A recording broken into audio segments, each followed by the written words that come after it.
नमस्कार। स्वागत है आपका सुनो कहानी में। आज हम शुरू करने जा रहे हैं हिंदी साहित्य का सबसे पहला उपन्यास, जिसका नाम है देवरानी जेठानी की कहानी। इसके लेखक हैं पंडित गौरीदत्त शर्मा और इसे आवाज़ दी है मृत्युंजय मिश्रा ने। कहानी के पिछले भाग में हमने सुना कि देवरानी और जेठानी दोनों को एक एक बच्चा हुआ। देवरानी को लड़का और जेठानी को लड़की। अब विस्तार से जानने के लिए आपको कहानी का पिछला भाग सुनना पड़ेगा। तो आइए कहानी में आगे की ओर चलते हैं। भाग 3। अब दौलत राम की लड़की 3 वर्ष की हो गई थी और जब 2 ही वर्ष की थी, एक दिन दौलत राम की बहू उसे छोटी दिल्ली और बड़ी दिल्ली दिखला रही थी और घू घू माऊ करके खिला रही थी। अर्थात कभी उछालती और लपकती और कभी कभी पैरों पर बिठाकर उसे नीचे करती। इससे लौंडिया की हंसली उतर गई, रोई और चिल्लाई बहुत। वो तो सिबिया की चाची एक पड़ोसन थी, उसे बुलाया, उसने आके चढ़ाई। एक बार ऐसा ही और हुआ था कि ये अपनी लौंडिया को खसखस बराबर नित अफ्यून दिया करती थी। वो इसलिए कि वो अपने काम धंधे में लगी रहती थी, वह चरख पूनी किया करती और वहीं लौंडिया नशे में खटोले पर पड़ी हुई खेला करती। एक दिन लौंडिया का जी अच्छा नहीं था, रोबे बहुत थी। उसने जाना कि उसका नशा उतर गया है तो चने बराबर और दे दी। थोड़ी देर पीछे ही मुंह में झाग झाग हो गए, हुचकी भरने लगी। यह हाल देख सुखदेई की माँ ने दौलत राम को दुकान से बुलवाया। वो हकीम जी को लाया, तब उन्होंने रद्द करने की दवा थी। उससे कुछ आराम पड़ा और लौंडिया मरती मरती बची। दौलत राम की बहू की भनेली, जिसका नाम नथिया था, कोर्ट पर रहे थे और कभी कभी इसके पास आया करे थी। उसका मालिक साहब लोगों में कपड़े की फेरी फेरा किया करता था, यानी दीनानाथ कपड़े वाले की दुकान पर नौकर था। जब सायंकाल को सारे दिन का हारा थका घर आता, नुत तेल का झीकना ले बैठती। कभी कभी कहती कि मुझे गहना बना दो। रोती, झांकती, लड़ती भिड़ती। उसे रोटी न करके देती। कहती कि फलाने की बहू को देख, गहने में लद रही है। उसका मालिक नित नई चीज लावे है, मेरे तो तेरे घर में आके भाग फूट कर। वो कहता कि अरे भगवान जाने भगवान रोटियों की क्यों कर गुजारा कर रहे हैं, तुझे गहने पाते की सूझ रही है। पर वो एक न सुनती, रात दिन क्लेश करती। वो दुखी होकर बेचारा निकल गया और अपनी चिट्ठी भी नहीं भेजी। एक दिन वो अपनी भनेली से मिलने आई थी, वो तो घर पर थी नहीं, छोटे लाल की बहू के पास चली गई। उसने बड़े आदर सम्मान से उसे बिठाया और पूछा कि तुम्हारा क्या हाल है। उसने सारी विपता अपनी कही और यह भी कहा कि मैंने सुना है कि बसंती का चाचा यानी बाप जयपुर में लक्ष्मी चंद सेठ की दुकान पर मुनीम है। तो मेरी तरफ से एक ऐसी चिट्ठी लिख दो कि वो हमको वहां बुला ले, या फिर आप यहां चलाए। और जैसा मेरा हाल है उसके लिखने में कुछ संदेह मत करो, मैं जीते जी तुम्हारा गुण नहीं भूलूंगी। छोटे लाल की बहू ने यह चिट्ठी लिख दी। स्वस्ति श्री सर्वोपरि विराजमान सकल गुण निधान बसंती के लाला जी, बसंती की चाची की राम राम बचना। जिस दिन से तुम यहां से गए हो, बाल बच्चे तो मारे मारे फिरे हैं। तन पे कपड़ा नहीं, पेट को रोटी नहीं, कोई बात नहीं पूछता कि तुम कौन हो। लोग अपने बच्चों को मेले ठेले सैर तमाशे दिखलाते फिरे हैं और तुम्हारे बच्चे बेचारे गलियों में डकराते फिरे हैं। मेरी विपता का कुछ हाल मत पूछो। 5 वर्ष तो इतने कठिन मालूम नहीं दिए, परंतु इस काल में जो कुछ था सब बेच खाया। और ये मुझसे खोटी मती स्त्रियों के पास बैठने से ऐसा हुआ। जैसा मैंने किया वैसा मैंने पाया। मेरी पहली सी बुद्धि नहीं रही। मेरा अपराध क्षमा करो और हमको वहां बुला लो, या फिर तुम यहां चले आओ। आगे और क्या लिखूं। चिट्ठी लिखी अश्विन बदी 4 सन 1926। जब ये चिट्ठी उसके पास पहुंची तो सुनते ही रो पड़ा और फिर वहां से आके अपने सारे कुटुंब को जयपुर ले गया। दौलत राम की लड़की 3 वर्ष की थी कि एक लड़का हुआ। उसका खुशी हुई, परंतु छोटे लाल की बहू बड़ी मगन हुई और कहने लगी कि हे भगवान, तैने मेरे ऊपर बड़ी दया की। जो लौंडिया सिवाल होती तो मुझे तो काहे को जीने न देती। उस लड़के का नाम कन्हैया रखा। जो कोई पूछता, अरे लौंडा राजी है। अच्छे बिच्छे को कहती कि नित मांदा रहे है, दूध नहीं पीता, किसी के सामने दूध नहीं पिलाती, न उसको दिखलाती, गोद में ढक के बैठ जाती, इसलिए कि कभी नजर न लग जाए। नित टोने टोट के गंडे ताबीज करते रहे थी। जो कोई सयाना दीवाना आता इससे रुपया थैली मार ले जाता। अर्थात जो मूर्ख स्त्रियों के काम है और उनसे किसी प्रकार का लाभ नहीं है, किंतु बड़ी हानि है। सब करती और अपनी देवरानी को सुना सुना और स्त्रियों से कहती कि बहन, बेटा तो हुआ है, लेकिन जो वैरी जीने देंगे। जब छोटे लाल की बहू मांदी ही थी, एक लड़का और हुआ। उसका नाम मोहन रखा और उसको धा को इस कारण दे दिया गया कि बीमारी में बच्चे की मां का दूध सूख गया था। इधर उसका इलाज होने लगा और उधर मोहन धा के पलने लगा। धा का 2 रुपये महीने कर दिया और ये कह दिया कि जब लड़की को तुझसे लेंगे राजी कर देंगे। वो मल्याने गांव में शहर से 2 कोस अंतर से रहे थे। तीज त्योहार के दिन आती, त्योहारी ले जाती और जब कभी छोटे लाल व उसका लाला घर होता, चौन्नी व अठन्नी धा को दे देती और उसकी लल्ली पत्तों कर देती कि घबराइयो मत, इस घर में तुझे बहुत कुछ मिलेगा। और वो धा जाटनी थी।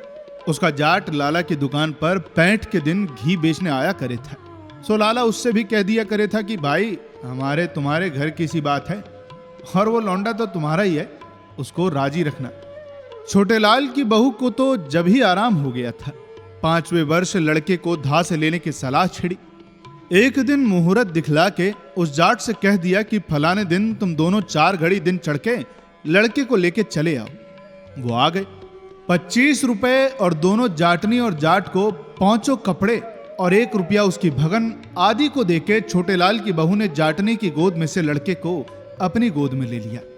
उसके सास ने कहा कि बहन, तेरे लायक तो कुछ है नहीं, तुम्हें जो दे सो थोड़ा है, आगे तेरा घर है, भगवान इसकी उम्र लगा दे, तुझे बहुत कुछ देगा।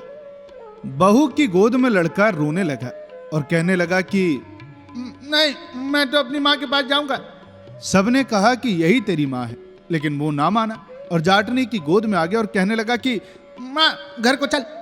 जाटनी आंसू भर लाई और कहने लगी कि बेटा, यही तेरी माँ है, यही तेरा घर है। सुखदेई की माँ ने कहा कि बीबी, 2-4 दिन अभी तू यहीं रह, जब पर्च जाएगा तो अपने घर चली जाइयो। अब ये तो सब जानते हैं कि छोटे बेटे पर बहुत प्यार होता है और पुत्र से प्यारा क्या है। जिसके घर में इतना धन दौलत हो, उसके लाड प्यार का क्या ठिकाना है। जब छोटे लाल दफ्तर से आता तो बाहर से ही पुकार कर कहता, बेटा मोहन। वो भी घर में से भाग जाता और बाप के हाथ में से रुमाल छीन कर ले आता। उसमें कभी दाल सेवी और कभी बालू शाही और इमरती पाता और फिर माँ को दे देता। माँ बड़े को तो दादी का लाडला बतलाती और छोटे को आप ऐसा चाहते कि 8 पहर अपनी आंखों के सामने रखती, किसी का भरोसा न करती। जहां आप जाती उसे साथ ले जाती। थोड़े ही दिन में उसे 100 तक गिनती सिखलाती, नागरी के सारे अक्षर बतला दिए। नन्हे की अवस्था 7 वर्ष की थी जब उसे पांडे के यहाँ मुहूर्त करके अंग्रेजी पढ़ने को मदरसे में बिठला दिया था। नन्हे की सगाई कई जगह से आई, पर छोटे लाल और उसकी बहू ने फेर दी और ये कहा जब 15-16 वर्ष का होगा तब विवाह सगाई करेंगे। बाबा दादी ने कहा कि ये तुम क्या गजब कर रहे हो, जब सयाना हो जाएगा तो कौन विवाह सगाई करेगा। लोग कहेंगे कि ये जाति में खोट होंगे जो अब तक विवाह नहीं हुआ। बेचारे लाचार, इनको बुलंद शहर की सगाई रखनी पड़ी।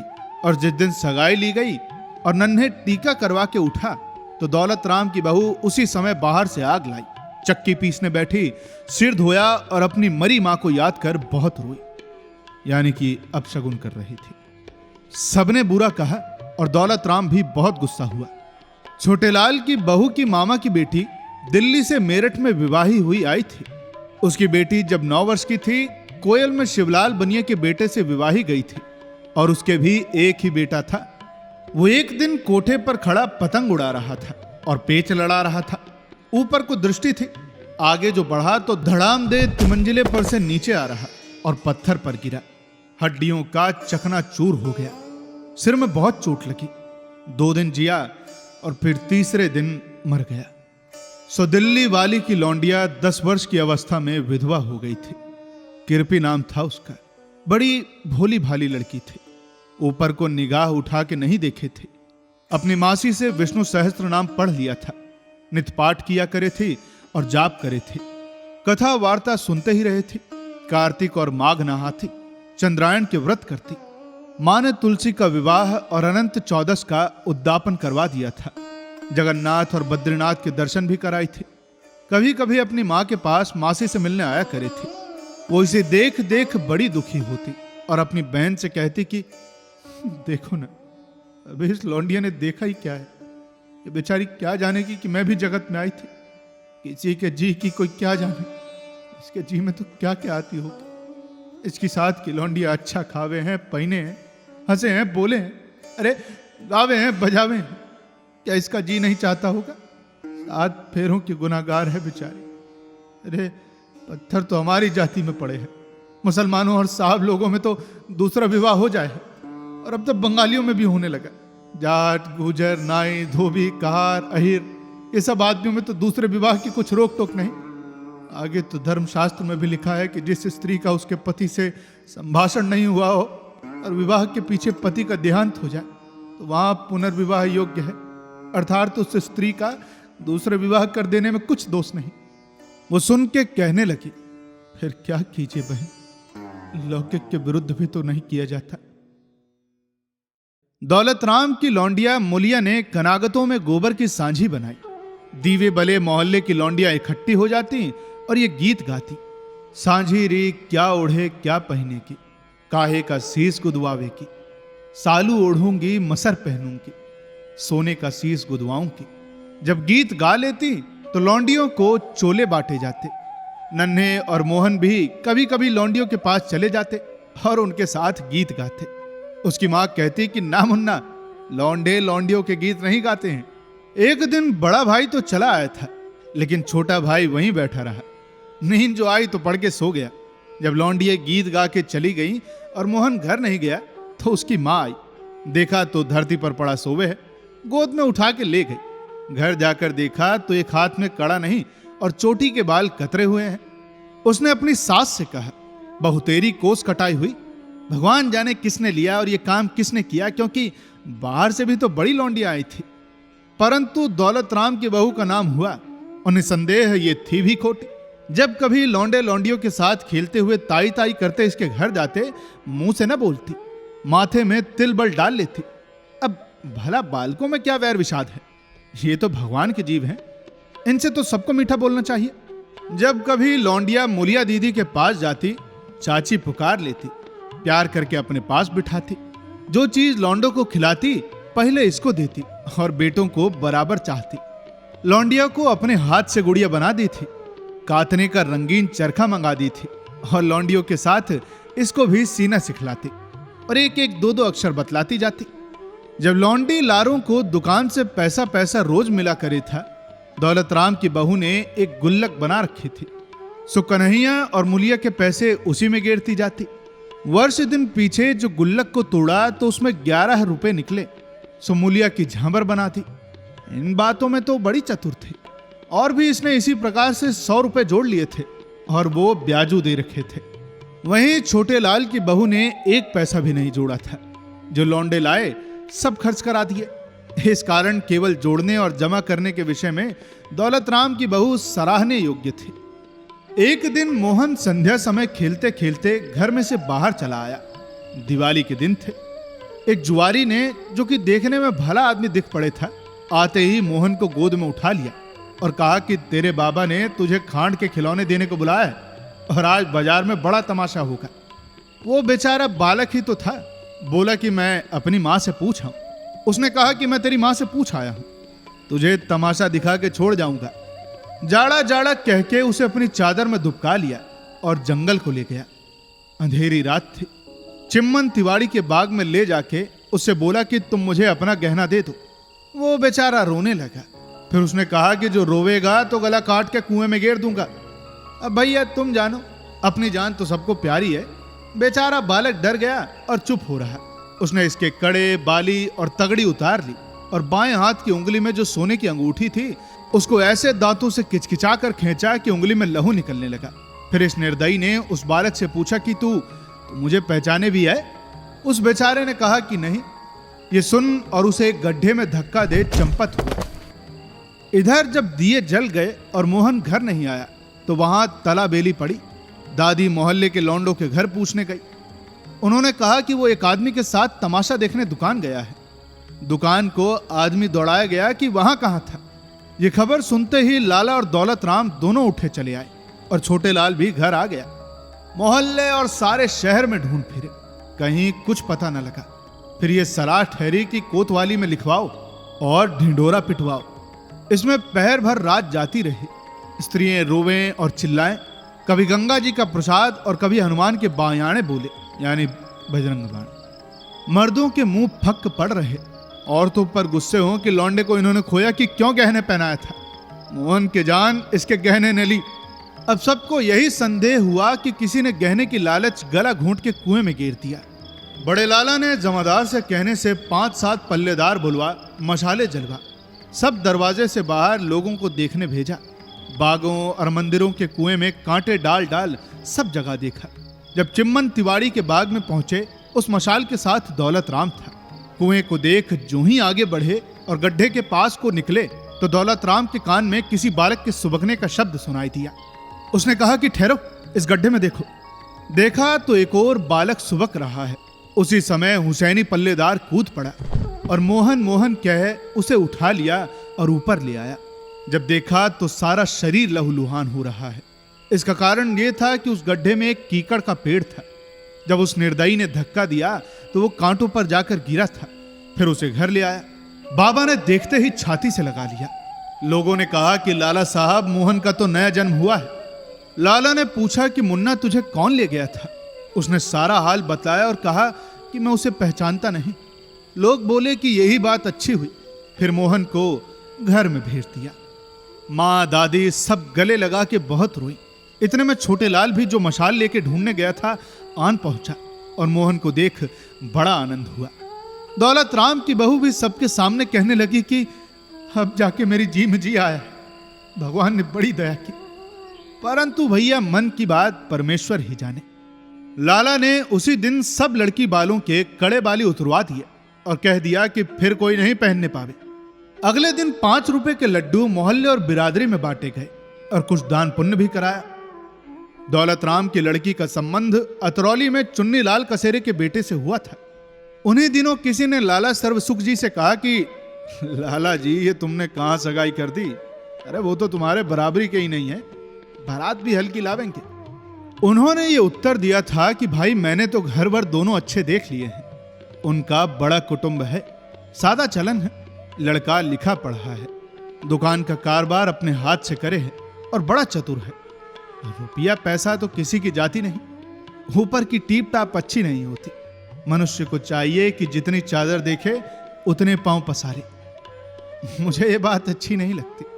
जैसे और हमारे बनिए हाथ हवेली गिरवी रख के वह दुकान में से 1000-2000 रुपए जो बड़ी कठिनाई से पैदा किए हैं, विवाह में लगाकर बिगड़ जाते हैं। अब मूलिया का विवाह फुलेरे दौज का ठहर गया। दिन के दिन बाराती आई। जब बारात चढ़ ली और जनवासी में जा ठहरी, गाड़ी वालों को भूसा दिलवा दिया गया।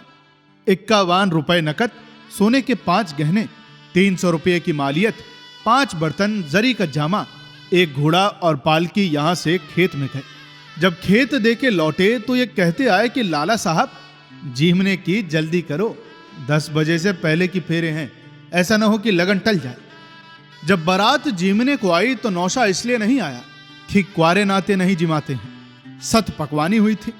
सबने प्रसन्न होकर खाया और जब जीम चुके, मढ़े के नीचे फेरों को बैठ गए। दिलाराम पांडे और एक ब्राह्मण ने, जो समधियों की ओर था, मिलकर विवाह करा दिया। फेरों पर से उठकर भूर बांटी और फिर समधी जनवासे में चले गए। जब कोई पहर भर दिन चढ़ा तो बारात में से लड़कों को बुला भेजा कि बस्यावल जीम जाओ। दोपहर पीछे बेटी वालों के यहां से नौतनी गई। रात को बाराती ताशे बजवाते, जाचकियों से गवाते, अनार और मेहताबी छोड़ते जीमने आए। अगले दिन जब बरी पूरी हो ली, विदा की ठहरी। उस समय लाला सर्वसुख जी ने सब बारातियों को 1-1 रुपए नारियल टीके किए। उसमें बड़ी वाहवाही रही। 21 तियल, 1 दोशाला, 11 बर्तन, एक बड़ा भारी टोकना, कुछ रुपए नकद और पकवान आदि उस समय समधी को दिया। और कमीनों को ले दे लाला सर्वसुख और दौलत राम ने हाथ जोड़ के कहा कि लाला साहब, हमसे तो कुछ नहीं बनाया, तुमने तो हमको ढक लिया। वो बोले कि लाला यार, तुमने तो हमारा घर भर के बाहर भर दिया। फिर दुल्हा और दुल्हन को पलंग पर बिठा के धान बोए। लौंडिया रोने लगी कि मैं तो सास के नहीं जाऊंगी। उस समय उसकी माँ, दादी और चाची समेत और जो भी स्त्रियां खड़ी थी सब आंसू भर लाईं। उन सबको रोते देख दौलत राम की आंखों में से भी आंसू निकल पड़े और कहने लगा कि बेटी रोवे मत, मैं तुझे जल्दी बुला लूंगा। फिर लड़की और लड़के को पालकी में बिठा दिया और बुढ़ाने दरवाजे तक सब बिरादरी के आदमी बारात को पहुंचाने आए और फिर समधियों से राम राम कर अपने अपने घर चले गए। नन्हे की सगाई बुलंद शहर में झुन्नी मुन्नी के यहां हुई थी। वो खत्ती भरा करे थे। नाच का भाव जो गिरा उन्होंने अपनी चारों खत्ती बेच दी। इसमें उनके 2000 रुपये बने रहे। सो उन्होंने ये सलाह की कि भाई लौंडिया का विवाह कर दो, ये इसी के भाग के हैं। विवाह सुझवा के सर्व सुख जी को एक चिट्ठी भेजी कि 7वां तीज का विवाह न केवल सूझे है, बहुत शुभ भी है, सो तुमको रखना होगा और पीछे से नाई चाहे चिट्ठी लेके आवेगा। जब ये चिट्ठी यहां आई तो लाला ने छोटे लाल और दौलत राम को उनकी मां के सामने बुला के सलाह की, यही ठहरी कि रख लो, जहां 100 नहीं सवाए। छोटे लाल ने कहा कि हमें अपने काम से काम है, बहुत सी टीप टाप में कहां की नमूद मरी जा है। लाला की घरवाली बोली, अरे कल 2 रुपये का कुसुम भेज देना, हम रहनी तो चढ़ा लें और फिर गोटा किनारी लेते आना, अब दिन ही कह रह गए हैं, आगे फिर सीना पिरौना भी है। लाला बोले, अरे ये सब काम दौलत राम कर देगा। और हाँ भाई छोटे लाल, कल चौधरी को बुला के पूछो तो सही कि कितने कितने गाड़ी हो हैं, यानी कितनी कितनी गाड़ियां हैं। छोटे लाल ने कहा, पहले बाबूजी सवारी लिखी जाए कि कितनी बाहिले जाएगी, तब 2 जगह पूछकर किराया कर लेंगे। दौलत राम ने कहा, सभी नहीं तो 2-3 दिन पहले हो जाएगी, क्योंकि गर्मी के दिन है, बहुत दिन में पकवान बुस सजा है। अगले दिन यहां से बुलंद शहर की चिट्ठी का उत्तर लिख दिया गया और थोड़े दिन पीछे वहां से नाई साहब चिट्ठी लेके आया। उसमें 7 बान लौंडे के और 5 बान लौंडिया के लिखे थे। तिवास के दिन सारी बिरादरी को जीवनहार हुई। जो जीवने नहीं आया उसका परोसा घर बैठे गया। जब लौंडा घोड़ी चढ़ लिया तो रात को बारात चलती और हापुड़ जा ठहरी। वहां लाला ने पहले ही आदमी भेज दिए थे कि वहां जाकर बंशीधर से कहे कि बाग में कढ़ाई चढ़वा दे। सो वहां सब सामान तैयार था। लाला ने बारातियों से कहा, अरे भाई नहा धो के पहले भोजन कर लो, रात को चबीनी बांट के फिर चलती है। और दोपहर से पहले बुलंद शहर जा पहुंचे। शहर के बाहर से बेटी वाले के घर खबर करने को नाई भेज दिया। जब बारात चढ़ ली, गाड़ी वालों से दाने भूसे पर तकरार हुई। ताशे वालों और जाचियों ने एक एक आदमी को 2-2 परोसे मांगे। जब वारद्वारी हो चुकी तब नौशे को जनवासे में ले गए और जब लौंडा फेरों पर से उठ के थापा पूछने गया, वहां उसने ये 4 छन कहे और एक एक छन का 1-1 रुपया लिया। छन पिरा की आइयां और छन पिरा की जोड़ा, दूसरा छन जब कहूंगा जब ससुर देगा घोड़ा। दूसरा छन, छन पिरा की आइयां और छन पिरा की धार, अब का छन जब कहूं जब सासू देगी हार। तीसरा छन, छन पिरा की आइया और छन पिरा की बोता, धौसा लेके ब्याहने आया सर्व सुख का पोता। ये सुनकर सब स्त्रियां हंस पड़ी और कहा कि 3 हुए, एक और कह दो। चौथा उसने कहा, छन पिरा की आइया और छन पिरा की खुरमा, तुम्हारी बेटी ऐसी रखूं जैसे आंखों में सुरमा। 2 रात बारात वहां रही और विदा होकर बाराती आनंद पूर्वक अपने अपने घर आ गए। यहां खोड़ियों में अर्थात विवाह वाली रात को अड़ोसन और बिरादरी की स्त्रियां इकट्ठी हुई। सबने गाया बजाया, पैसा पैसा बेल को दिया। नाच कूद हो ही रहा था कि चौधरी की बहू ने कहा, अरे दौलत राम की बहू कहाँ है? उसकी सास बोली, अरे वो तो अपने घर पड़ी सोवे है।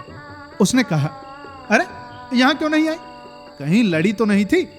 छोटे लाल की बहू ने कहा, नहीं जी, यहाँ तो उसे किसी ने आधी बात भी नहीं कही। वो बोली कि अच्छा तो मैं लाऊं, और 2-4 लुगाइयों को साथ ले उसके घर पहुंची और शर्मा शर्मी सोती को उठा के लाई और सबके बीच बिठा के उससे ढोलक बजवाई। वो बेचारी अब गाना बजाना क्या जाने थी। ढोलकी के बजते ही सब लुगाई हंस पड़ी। वो वहां से उठ खड़ी हुई और रूस के अपने घर चली गई। सबने मनाया लेकिन फिर भी न बैठी। इधर अब लाला सर्वसुख जी बहुत बूढ़े हो गए थे। दुकान का काम तो बड़े बेटे दौलत राम ने संभाल लिया था। परंतु लाठी लेके ढुलकते ढुलकते दोपहर पीछे रोटी खा के दुकान चले जाया करे थे। छोटे लाल तो कहे करे था कि लाला जी अब तुम बैठ के भगवान का भजन करो ना, और इस जगत की माया मोह को छोड़ो। छोटी बहू ससुर की बड़ी टहल करे थी। बिछौना बिछाना, धोती धोना, रात को गर्म दूध करके पिलाना, ये सब काम यही करे थी। और अपने भनेलियों से कहती थी कि जी यही हमारे तीर्थ हैं, हमारे कहां भाग जो अपने बड़ों की टहल करें। धर्मशास्त्र में लिखा है कि जो अपने बड़ों की टहल करते हैं उनके कुल की वृद्धि होती है और स्वर्ग प्राप्त होता है। किंतु जब कभी वो बूढ़ा दौलत राम की बहू से पानी मांगता, वह और कोई काम कहता तो काम तो क्या करती, परंतु ऊपर से कहती कि उतना मरता भी तो ना है, दिन रात कान खा है। वो कहता हाँ बहू सच है, हमारी वो कहावत है कि दांत घिसे और खुर घिसे पीठ बोझ न ले। ऐसे बूढ़े बैल को कौन बांध भूंसते। किंतु बुढ़िया उतनी नहीं थक गई थी, अपना काम अपने हाथ से कर लेती थी। छोटे लाल की बहू से कहा करी थी, अरे तेली के बैल की तरह दिन भर इतना मत पी ले, मांदी पड़ जाएगी, और फिर मांदी पड़ जाएगी तो हमें पानी कौन पकड़ावे करे। और बहू हमारे पक्के पात है, आज मरे कल दूसरा दिन, तेरा तो कच्चा कुनबा है रे। इसी बात पर दौलत राम की बहू कहती, देख देख बुढ़िया दोजगन को, छोटी बहू को कैसे चाहे है। एक दिन बैठे बिठाए बड़े लाला को ताप चढ़ आई। तीसरे दिन खांसी हो गई और फिर सांस हो आया। हकीम जी को बुलाया। उन्होंने नाड़ी देख के कहा कि अब लाला सर्व सुख जी की रामनगर की तैयारी है, औषधि मैं बतला देता हूं, पिलाओ। और लाला जी से बोले कि लाला सर्व सुख जी, अब अच्छा समय है कि भगवान की दया से बेटे पोते मौजूद हैं। वो बोले, हकीम जी कोई ऐसी औषधि दो कि अब की बोरिया में बच जाऊं और दौलत राम और छोटे लाल का साझा बांट दूं। मैं ही जानी हूं कि मेरे पीछे फजीता होगा। हकीम जी तो चले गए। लाला बेटे पोते की ओर देख आंसू भर लाए। उन दोनों का जी भर आया। बेचारी बुढ़िया रोने लगी। छोटे लाल ने कहा कि लाला जी घबराओ मत, भगवान ने चाहा तो अच्छे हो जाओगे। अगले दिन गोदान कराया और गंज की दुकान पुण्य करके पुरोहित को थी। लेकिन 5वें दिन लाला का हाल बेहाल हो गया। जब नाड़ी बहुत मंद पड़ गई, गंगा जल मुंह में डालने लगे और फिर जमीन पर उतार कर पंचरत्न मुंह में डाला। जब लाला काल कर गए, बेटे हाय लाला जी कहते हुए बाहर आन बैठे। मुर्दे के चारों ओर स्त्रियां घिर आई और रोने पीटने लगी। बाहर जब मोहल्ले और बिरादरी के लोग इकट्ठे हो गए, विमान बनाने की ठहरी। ताशे वाले और जाचकी बुलाए गए। जब कोई मोहल्ले व बिरादरी में से आता, ये कहता कि लाला सर्वसुख जी बड़े भाग्यवान थे जिनके बेटे पोते मौजूद हैं, उनका आज तो खुशी का दिन है। तो कोई कहता कि साहब जहां मिल जाए थे पहले से पहले ही राम राम कर लेते थे, अरे बहुत अच्छा स्वभाव था। पुरोहित जी बोले, महाराज उन्होंने तो अपने जीते जी एक काम अच्छा ही किया। इस काल में जितने कंगले आए सबको पाव पाव भर दान दिए।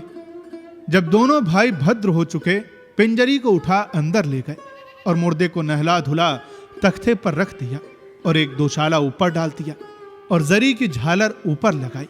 चारों ओर झंडियां लगाई गई। एक पोते को घड़ियाल बजाने को दी। शेष दोनों में से एक को शंख, दूसरे को घंटा दिया। सुखदेई का बेटा शिवदयाल यहां मंडी में मूंज बेचने आया था। नाना का मरना सुनते ही भागा आया। लोग बोले कि साहब देवती भी आन पहुंचे, इसके हाथ में मोरछल तो। फिर राम राम सत्य कहते मुर्दे को मरघट में ले पहुंचे। औरतें भी पीछे से सूर्य कुंड नहाने गए। 3 दिन तक बड़े हासे तमाशे रहे। तीसरे दिन जब उठावनी हो चुकी तो 10वें दिन नहावन धोवन हुआ। 11वें दिन एकादशा में अचारज को बहुत माल दिया और लाला के हुलास सूंघने की चांदी की डिबिया भी दे दी। 13वीं के दिन सारी बिरादरी के जीवनार हुई। पक्का परोसा किया और मोहल्ले में भी बांटा गया। अगले दिन से छोटे लाल नौकरी पर जाने लगा। दौलत राम दुकान के धंधे में लग गया। बुढ़िया अब कुछ सुस्त रहने लगी। वहीं दौलत राम की बहू के अभिमान का कुछ ठिकाना नहीं रहा। ऐसी बढ़कर बातें मारती और कहती कि जो कुछ करे है मेरा ही मालिक करे है और ये सारी मेरी ही मालिक की कमाई है। जो चीज लाला के सामने छोटे लाल के घर दुकान से आया करे थी, सुहाना बंद हो गई। बुढ़िया बहुतेरा कहती पर उसकी सुने कौन था। बहू के सिखाए में आके दौलत राम की दृष्टि भी फिर गई। छोटे लाल ने एक दिन अपने घर में सलाह की कि भाई तो सारा माल मता दबा बैठा, साझा बांटने के नाम से बात नहीं करता, अब क्या करें। इस पर उसने कहा कि सुनो जी, हम क्या छाती पर रख कर ले जाएंगे और आगे कौन ले गया है। बिरादरी वाले कहेंगे कि बाप के मरते ही फजीता हुआ, जब तक बुढ़िया बैठी है चुप ही रहो, आगे जो होगा देखी जाएगी, भगवान का दिया हमारे यहां भी सब कुछ है। इधर बाप को मरे 6 महीने बीते होंगे कि बुढ़िया भी मर गई। दौलत राम की बहू बोली कि बाप का मरना तो बड़े बेटे ने किया, मां का मरना छोटा बेटा करेगा। तभी चौधरी की बहू ने कहा कि दुकान तो अभी साझे में है, लेकिन उसने बोला कि किसका साझा, अपना खाना अपना पीना। बाहर मर्दों में भी यही चर्चा फैली। दौलत राम ने एक न मानी, छोटे लाल का ही खर्च उठा, मां को बड़े गाजे बाजे के साथ निकाला। पहले से अच्छी बिरादरी की जीवनहार करती। जब छोटे लाल ने देखा कि बड़ा भाई किसी प्रकार से नहीं मानता और साझा बांटने के नाम लड़ने को दौड़े हैं, एक वकील की सलाह से तकसीम की अर्जी दे दी। इस पर जवाबदेही दौलत राम ने की कि यह सब मेरा पैदा किया हुआ है। हकीम ने इस मुकदमे को पंचायत में भेज दिया। पंचों ने न्याय की रीति से आधा बांट दिया। दौलत राम को पंचों का कहा अंगीकार करना पड़ा, क्योंकि उन्होंने समझा दिया कि जो तुम इसके आगे न मानोगे और आगे की सुध धरोगे तो बिगड़ जाओगे। मंडी की दुकान दौलत राम के पास रही। तेज पर भी दौलत राम की बहू कहने लगी कि हमको तो पंचों ने लुटवा दिया, जिस हवेली में दोनों भाई रहे थे छोटे लाल के हिस्से में आई। इस कारण दौलत राम को दूसरी हवेली में जाना पड़ा। जिस दिन दौलत राम की बहू उठ के गई, चलती चलती 2 खिड़कियों के किवाड़ और चौखट तक उतार के ले चली, लेकिन जो ही दुआरी पहुंची चौखट से ठोकर खा के गिरी और बोली, ये भगवान, उत्ते बेरी यहां भी चैन नहीं देती, और बड़बड़ करती चली गई। तो ये था एक लघु उपन्यास देवरानी जेठानी की कहानी, जिसे हिंदी साहित्य का सबसे पहला उपन्यास भी कहा जाता है।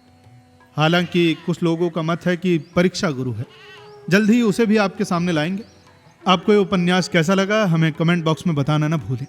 जल्द ही आपसे मिलेंगे अगली कहानी के साथ। तब तक सुनते रहिए सुनो कहानी की अन्य कहानी और अपना ख्याल रखिए। धन्यवाद।